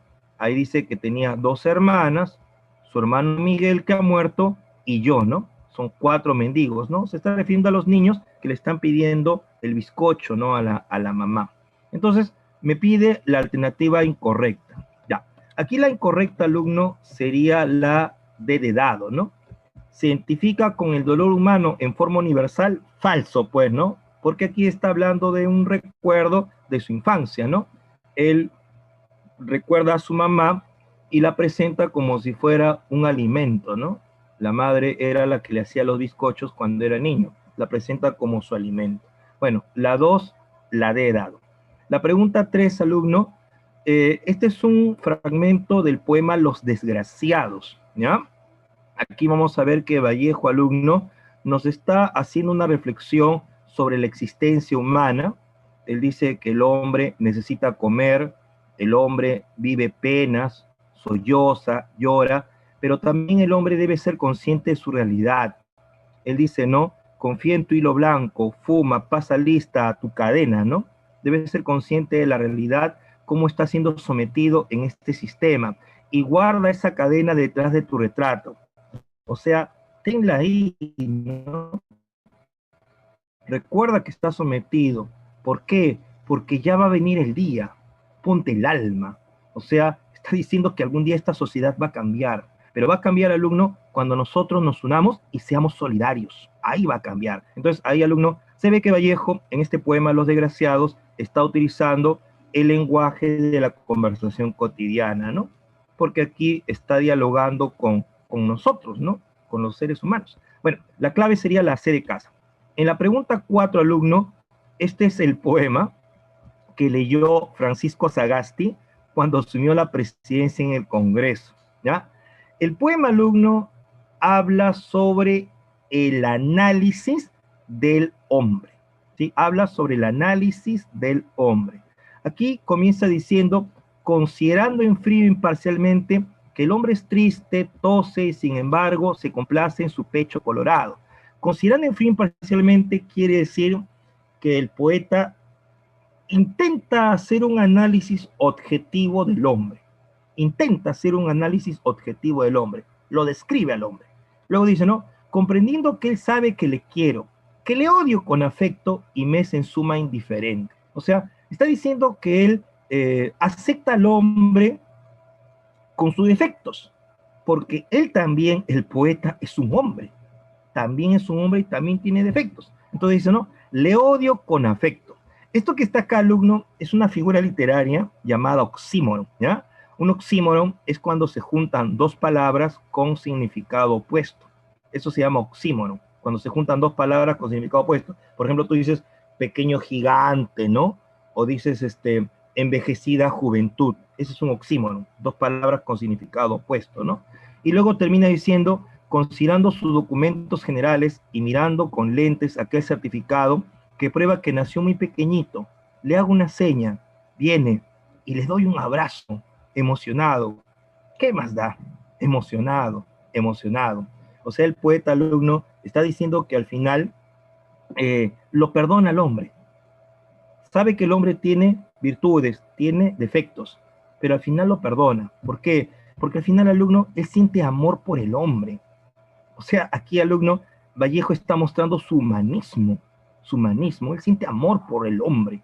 O sea, ha comenzado haciendo un análisis objetivo, ha querido ser objetivo, frío, pero luego se deja vencer por la subjetividad, porque Vallejo ama al hombre, ¿sí o no? Entonces, la respuesta, alumno, a esta pregunta sería la C de casa, ¿no? Se puede inferir que la solidaridad y el amor humanista se impone a la objetividad. Esa sería la clave. Bueno, en la pregunta 5, alumno, el indigenismo peruano tuvo influencia formal de él, esto lo explicamos, tuvo influencia del realismo y pertenece a su vez al regionalismo. Esto se evidencia en el tema de la lucha hombre-naturaleza, ¿sí? La clave sería pues la A de avión, ¿no? La A de avión. En la 6, alumno, tenemos un fragmento de la El mundo es ancho y ajeno. Aquí Benito Castro habla de que, bueno, los comuneros desconocen, ¿no? Aspecto de la historia. Por ejemplo, dice que desconocen de la guerra con Chile, ¿no? Ellos solamente escucharon que hubo una guerra con Chile y escucharon que un general llamado Cáceres, ¿no? Que peleó en la pampa de Huamachuco, ¿no? Bueno, entonces ahí me está pidiendo las opciones correctas. En la 1 dice, hay un relato narrado en primera persona por Benito Castro. Falso, está narrado en tercera persona. 2, el narrador expone recuerdos desde el punto de vista de los comuneros. Bueno, eso sería verdadero, ¿no? El narrador refiere los hechos como percibidos o no percibidos por los comuneros. 3, se critica la falta de conocimiento histórico de los habitantes de Rumi. No, eso no es cierto, ¿no? El narrador no critica a los comuneros por desconocer la historia, ¿no? Sino solamente hace referencia de que, bueno, se produjo un hecho, ¿no? Que ellos, bueno, no supieron, pero no los critican, ¿no? Y la 4, la narración permite apreciar el dialecto del castellano propio del Ande. Bueno, eso sí es verdadero, ¿no? Por ejemplo, aquí en el segundo renglón se está usando la palabra disque, ¿no? Ahí se ve el dialecto del castellano andino, ¿no? La respuesta entonces, alumno, sería la A de avión, la A de avión. Ya, en la pregunta 7, alumno, tenemos aquí el fragmento donde Benito Castro exhorta a los comuneros para luchar contra el gamonal Álvaro Amenábar, ¿ya? Entonces me dice, ¿no? Del fragmento anterior se puede deducir que, ahí está, ¿no? Se puede deducir que la exhortación del alcalde de Yanañahui, o sea, Benito Castro, es para defender las tierras de la comunidad, ¿no? Ahí lo dice literalmente, ¿no? Bueno, la pregunta número 8, aquí el alumno habla de la parte final del mundo Sancho Ajeno, cuando llega Álvaro Amenábar con la policía y el ejército, y Benito Castro lucha con la gente y es asesinado, ¿no? Y al final dice, ¿no? Más cerca, cada vez más cerca, el estampido de los Mauseres, o sea, los rifles, continúa sonando. O sea, alumno, al final los mataron a todos, los mataron a todos. Entonces, del fragmento podemos afirmar que el autor está denunciando el sistema social que atenta contra la comunidad andina, ¿no? La clave sería la B de barco, la B de barco. Ya, la pregunta número 9, alumno, con respecto a la novela El mundo de los ríos profundos, de José María Arguedas, marque verdad o falsedad. Bueno, la 1, la visita de Ernesto a Cusco lo acerca a la mitología incaica, verdadero, ¿no? Él piensa que en los muros incaicos viven las almas de los incas. 2, el estudiante que llevó el zumbayo al colegio fue el Lleras, no, falso. Quien llevó el zumbayo fue Antero, ¿no? Antero. 3, la OPA Marcelina la vieron salir un día del cuarto del padre Linares, eso es verdadero, ¿no? Eso se cuenta en la obra. 4, la rebelión de la chichera liderada por doña Felipa, sí. Las chicheras se levantaron porque especulaban la sal. Y 5, Ernesto se va de Abancay temeroso de morir a causa de la peste. No, eso es falso. Ernesto se va por orden de su papá, quien a través de una carta lo insta a partir hacia el Cusco con su tío el Viejo, ¿no? La respuesta sería en este caso la C de casita. Ya, la pregunta 9. Bueno, aquí, alumno, vemos una conversación entre el niño Ernesto y su papá, ¿no? El niño Ernesto le está diciendo a su papá que en las piedras están viviendo las almas de los incas, ¿no? Las piedras se mueven, dice Ernesto, ¿no? Entonces, ahí podemos inferir que la identificación del narrador con el mundo andino se manifiesta a través de la visión animista del muro incaico, ¿no? Del muro incaico. La clave sería dado. La pregunta 11, chicos, ahí está hablando sobre el Zumbayu, ¿no? Cuando Antero lo trajo al colegio y todos los niños se quedaron pues asombrados del Zumbayu, ¿no? Entonces se puede afirmar que la voz narrativa nos muestra el empleo de la técnica de lo real maravilloso. Ahí la clave sería la B de barco. Y en la pregunta número 12, chicos, ahí vemos el momento en que el padre Linares se enfrenta con doña Felipa. Doña Felipa, la lideresa de las chicheras, le dice que la sal solamente la venden para las vacas de los hacendados. ¿Pero qué es primero?, le pregunta la chichera al padre, ¿las vacas o la gente? Y el padre se queda callado y todos se quedan callados para escucharlo. Y el padre dice, no me retes, hija, obedece a Dios. Dios castiga a los ladrones, padrecito Linares, dijo a voces la chichera. Y se inclinó ante el padre. El padre dijo algo y la mujer lanzó un grito. ¿Qué le dijo? Maldita no, padrecito. Maldición a los ladrones. O sea, malditos los que le roban al pueblo, padre. El padre la maldijo. Ella le dijo, no, padre, yo no soy maldita. Malditos son los que le roban al pueblo. Entonces, ahí que vemos, alumno. Vemos que los intereses de los poderosos son defendidos por la iglesia, ¿no? En este caso, por el padre Linares, ¿no? Por la iglesia. Muy bien, chicos, ha sido un gusto. Ahí le dejo el cuadrito con las claves, ¿ya? Lo van a revisar en el video. Disculpen que me he pasado bastante.